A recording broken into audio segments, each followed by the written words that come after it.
आता इथे बाईक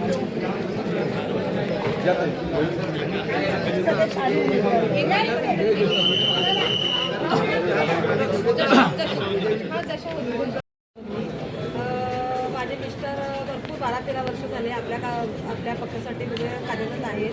तर त्याच्यामधून लोकांची जी आहे त्यांच्यासाठी जी त्यांची ही आहे चांगली भूमिका आहे. त्यामुळे यापुढे त्यांच्या महिलांसाठी खूप चांगलं आणि मला विश्वास आहे की लोक बहुमताने आम्हाला विजयी करतील.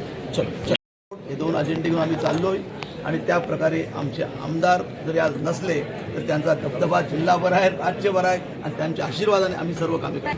फक्त एवढंच सांगेन इथे 35 दिवस कोण टिकत नाही, 35 वर्ष तोच टिकतो जो काम करतो. मी बघितलं असेल एवढी मोठी सत्ता आज 35 वर्ष एकात्री चालवली, त्याचं कारण लोकनेते एकत्र टाकले. तेव्हा लोकांच्या मनामध्येच असतो माणूस, लोकांची कामं करतो, दूरदृष्टी ठेवतो, तोच निवडून येतो आणि ते 35 वर्ष राज्य केलं. मला तर दुःख वाटते की 35 वर्षांचे रस्ते केले ना त्याचे खड्डे नाही भरू शकले, हे दुर्दैव आहे.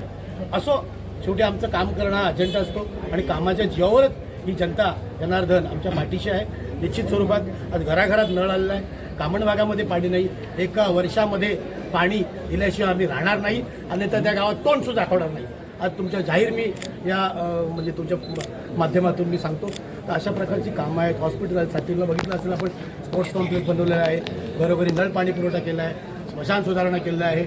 आज आपण स्पोर्ट्स कॉम्प्लेक्समध्ये मंगल कार्यालय घेतलेलं आहे, त्याच्यामध्ये मुलं तरण तलाव पूर्वपट्टीमध्ये कुठेच नाही आहे. हॉस्पिटल्स केले, माता बाल संगोपन केंद्र तिकडे दिवसाला 25 डिलिव्हरी, म्हणजे आता या 10 वर्षामध्ये 48,000 मुलांची जन्म झालेला आहे, प्रसूती झालेली आहे विनामूल्य.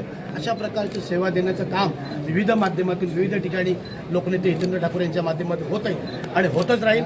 ठीक आहे, थोडी पडझड झाली, पण पुढचा काळ हा शेतीचाच असेल, बहुजन विकासाचा असेल आणि विकासाचा असेल निश्चित स्वरूपाने. महिलांसाठी माझं नाव दीपा सुजेश पाटील, मी खेडेगावातून, आमचा ससूनगर विभागातून मी आहे. म्हणजे चेहरा नवीन असला तरी विकासाचा वारसा आमचा जुनाच आहे. म्हणजे विजय पाटलांची सून असल्यामुळे विकासात काय करायला लागतं काय त्याचा आम्हाला चांगलंच म्हणजे सर्वांना नवीन चेहरा आहे. आता आप्पाने माझ्यावर विश्वास टाकलेला आहे, काहीतरी समजूनच टाकलेला आहे. जी आहे थोडीफार कामं राहिलेली असतील, बरोबर दादांच्या बरोबर आहेच मी, जी काही ते आम्ही पूर्ण करणारच आहोत आणि मला वाटतं जो विश्वास टाकलेला आहे तर त्याची सुवर्ण संधीचा आम्ही चीज करणार याची मात्र तुम्हाला मी आश्वासन देते.